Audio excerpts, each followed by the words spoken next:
Welcome back to Salty Sunshine Podcast Book Club edition. Happy New Year. I am gonna do going forward a new thing. I'm gonna review the books that I read in between our book club while I wait for Brianna to finish the book. And then so our last book that we're gonna review in the next 2 weeks is The Last Party, which I loved. I can't wait to review it. But in the meantime, I just finished the book From Here to the Great Unknown by Lisa Marie Presley and her daughter Riley. It was so amazing. I give it a 5 out of 5. I'm going to do a quick little review. So I'm going to do this going forward because I read so many other books in between. So I'm going to review those. I don't know if I'm going to go back and review the ones I've already read. That's like a lot. But going forward, I'll definitely do it because it's easy and the reviews are quick. So From Here to the Great Unknown is a memoir by Lisa Marie Presley, co-authored by her daughter Riley. It was published in October 2024. The book offers an intimate glimpse into Lisa Marie's life as the only child of Elvis Presley, detailing her experiences with fame, personal relationships, addiction, and profound loss. The memoir is structured around tapes Lisa Marie recorded before her passing in 2023, with Riley completing the narrative by adding context and reflections. Riley said her mother asked her to help write the book with the audio tape she already recorded because she wasn't in the mental state to do it alone. Riley agreed, but just a month later, her mother passed away, leaving Riley to finish the book without her. This dual perspective provides a comprehensive look into Lisa Marie's tumultuous upbringing at Graceland, her complex relationship with her mother, Priscilla Presley, and her marriages to figures like Riley Keough, Michael Jackson, Nicolas Cage, and Michael Lockwood. She was definitely a relationship person, one after the other. You gotta envy people like that. The book also delves into her struggles with opioid addiction, particularly following the birth of her twins in 2008 and the devastating impact of her son Benjamin Keough's suicide in 2020. I was so impressed into this book and really into this book. I read Priscilla Presley's book Elvis and Me a few years back, and it was all right, but you can tell the nitty-gritty details were not included as much as they could have been. As many memoirs do, they leave out what they don't want to share, or maybe they're embarrassed about, or otherwise, which is a shame because it takes away from the full story and getting a real feel for what they lived. Reading this new book by Lisa Marie Presley and her daughter, Riley, was so refreshing. I had so many intimate details, and you really feel you're getting a glimpse into their lives and perspectives that they lived. Lisa Marie's childhood was unstable and chaotic, but one thing that was constant was her bond with her father, Elvis Presley. He was unpredictable, he had addictions, behaved dangerously at times while they played on golf carts on their property, and went on binges, but Lisa felt loved and bonded to her father. Her mother, Priscilla, she did not feel that way until much later on in life. The loss of her father cemented the trajectory of her life with emotional struggles and never feeling good enough or like she belonged anywhere. It was interesting to me that Priscilla left Elvis because of what she claimed cheating and addictions just to be with a gentleman named Michael Edwards afterwards. According to Lisa, Priscilla and Michael's relationship was absolutely terrible, toxic, and violent.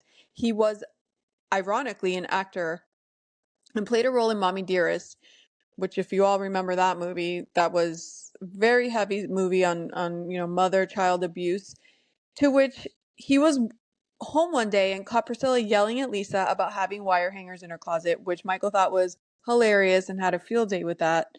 Lisa describes Michael having been inappropriate with her, to say the least. I feel like it was almost SA type of situation. And Priscilla still stayed with him after Lisa told her what was going on. Priscilla made Michael apologize to her, but kept him around. God knows why. Priscilla also left her with a lot of nannies, didn't relate to her much, wasn't very, they didn't do a lot and hang out together. And she also later on in life, as Lisa's behavior became more of an issue, she would drop her off at the Scientology building so they can deal with her and quote unquote handle her. With all this instability, uncertainty, and not feeling close to her family life at home, Lisa struggled emotionally, which set the course of many ups and downs in her life to come.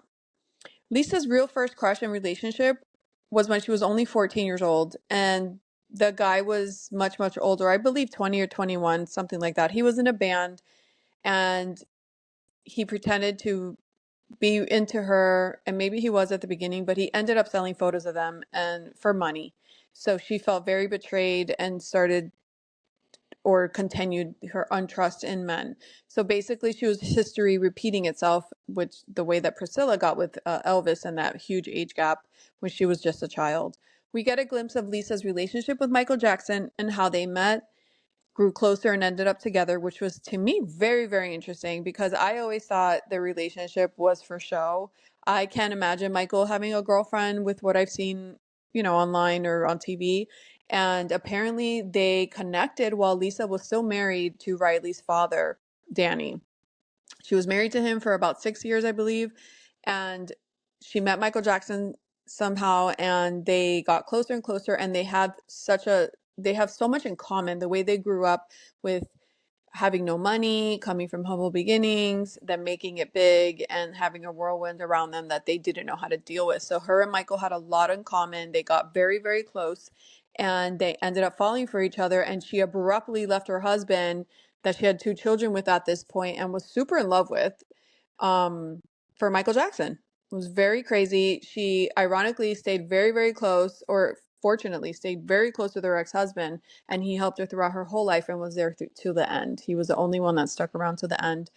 And she ended up marrying Michael Jackson. They very much were a real couple, but she reveals his demons and his behaviors, and it's such an interesting book. Lisa Marie loved being a mother. That's the one thing that is reiterated over and over. She feels like she wasn't good enough. She was insecure. She didn't know where she belonged, but one thing was for certain. She was a damn good mother. And that's something she was prideful in. And you can't help but think why she would do drugs, which she eventually started to do drugs, and or act depressed in front of her children, knowing the damage she's causing.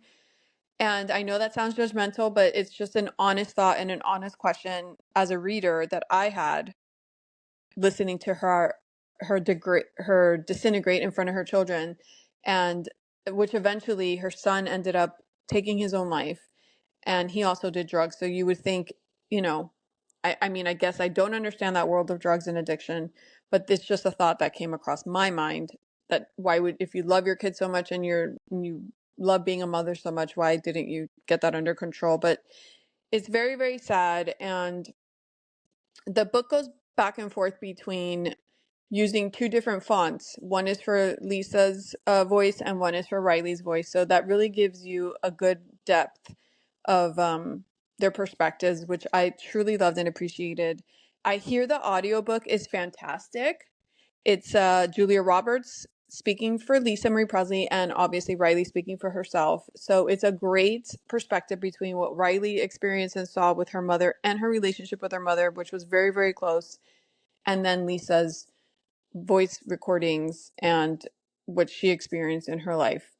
Overall, From Here to the Great Unknown is a compelling and poignant memoir that sheds light on the complexities of living under the Presley legacy.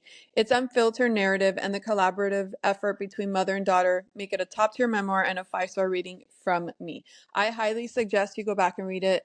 I loved how they just were very raw in this book, and I feel like probably Priscilla was probably upset at some of the things they mentioned about her, because they didn't hold back and they said basically she was a certain way with certain things at certain times, which, is always unflattering as a mom to hear, but it's the reality. And I really appreciated the raw story that this book gave me. I finished it within a few days. I devoured it. I loved it.